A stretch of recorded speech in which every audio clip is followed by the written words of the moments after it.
This is London. This is BBC Radio London. And a very good evening to you. I'm Jason Rossum here for you on the evening show at BBC Radio London, here every weekday evening from 7 till 10, Monday to Friday. We're on 94.9 FM tonight on DAB, digital radio, satellite and online. Talking of festivals, let's talk about this one, as we have been all night here on BBC Radio London, because the London Council's been criticised for spending thousands of pounds on a performance art festival featuring sex toys and someone going to the toilets. Croydon allocated £10,000 for the event, which included one artist's effort to demystify the anus. Called the Biennial of International Performance Art and Noise, the event was produced by an organisation called Tempting Failure. Let us speak to Councillor Tim Pollard. He's the leader of the Conservative opposition at Croydon Council and a former cabinet member for Children's Services, joining us now. Hi to you, Tim. Hello. Just firstly, we'll say that Croydon Council said they had no one available this evening to talk about this on the radio, but we have you on, Tim, from the opposition of the Conservatives at Croydon Council. So welcome. Thank you very much for coming on. No problem at all. So what did you think about this? Did you go and see this? Because it was back in the summer, wasn't it, this art festival? Did you go and have a look at it? It was back in the summer, apparently, but the council, having put public money into it, then didn't actually tell anyone they were doing it. Oh. So absolutely nobody I know actually went to see it. I didn't know anything about it, and neither did our councillor who's responsible for shadowing culture.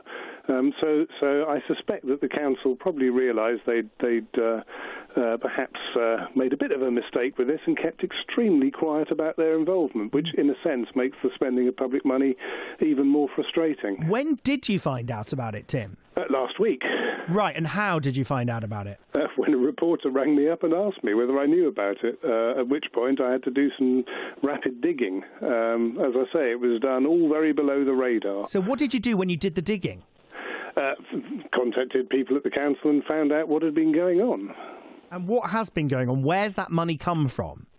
Well, I mean, the council has a sort of discretionary fund that it uses to support art projects, and I'm assuming that it's come from there. And are you saying then that the £10,000 shouldn't have been spent on this type of art festival?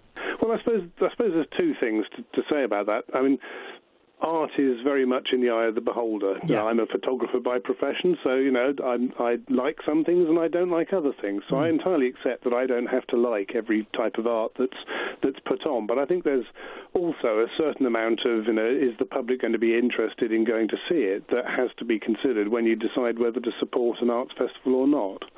So, you know, in my opinion, there is nothing wrong with this kind of art being put on, but I'm not entirely sure that public money should be spent on it, particularly at a time when our council is complaining vociferously that it doesn't have enough money for key services. I suppose if there wasn't the money that was put in, all from the Arts Council and Croydon Council, then perhaps these artists wouldn't have been able to put it on. But that may well be true, but the thing is, if people don't particularly want to pay out their own money to go and see it, then should it be put on? I was thinking about the Edinburgh Festival, but the Fringe up in Edinburgh, which I was at in August with the station. We took the station up there and talked to the London performers up there for one evening. It was a great thing. And obviously that does so much for the city of Edinburgh. And there's all sorts of strange things going on there. And so it can be good, this type of stuff for a local area and for residents as well, won't it? What you say has a certain amount of sense to it, but of course if you put the stuff on and then don't even tell anyone you're doing it and don't get people to go along, then you really have just wasted a whole load of money. And of course that there is a big difference with Edinburgh in the sense that it is an internationally recognised thing. There's a lot of commercial sponsorship involved, and therefore, you know, there is a big audience there in Edinburgh to see things. I wish the same were routinely true of Croydon, but it's not. I wonder do we know how many people went along to it? When you were doing your digging, did you find out a visitor number figure? I haven't yet been able to find out, but it is a question that I've asked. So we don't know actually whether it was successful or not? No, I've got no idea. I'm judging by the fact that it wasn't promoted and nobody that I've encountered... Someone must have promoted it somewhere. it's very, very interesting to find out where, because, as I say, it literally disappeared below the radar, and that's public money that's disappeared with it. It's difficult, isn't it, to spend when someone was saying earlier that Croydon Council should be spending money on sorting out the homeless problem in the borough rather than for spending it on things like that. It is difficult to work out where public money goes because it just is a very, very difficult thing, isn't it?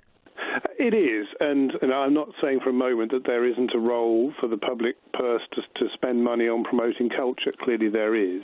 But the council at the moment has a children's services department that's been judged inadequate and is having to put an enormous amount of extra resource into that. And in a sense, what they've done by spending this money is sort of a third of a social worker. And it doesn't take very many £10,000 investments to add up to quite a lot of money that actually would be better spent on making sure that the things that the council must do are done right, which at the moment just isn't happening. Well, listen, Tim, it's lovely to have you on. Thank you very much for coming on this evening. Tim Pollard there, leader of the Conservatives at Croydon Council, a former Cabinet member for Children's Services, talking to us about Croydon Council allocating £10,000 for this performance art festival that features sex toys and someone going to the toilet in the summer. If you've been to the festival, did you go? This is what we now need to know.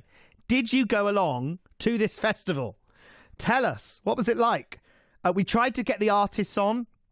Chloe's been trying all day, haven't you, Chloe, to get the artists on. We tried to get Croydon Council on. They said no one was available to talk to us about it this evening. We tried Arts Council as well. They didn't come back to us. So we've tried everyone on to talk about it from their side, but no one was available to talk about it. What do you think? 0800 731 2000. Should Croydon Council have spent £10,000 on this type of festival? This is London. This is BBC Radio London.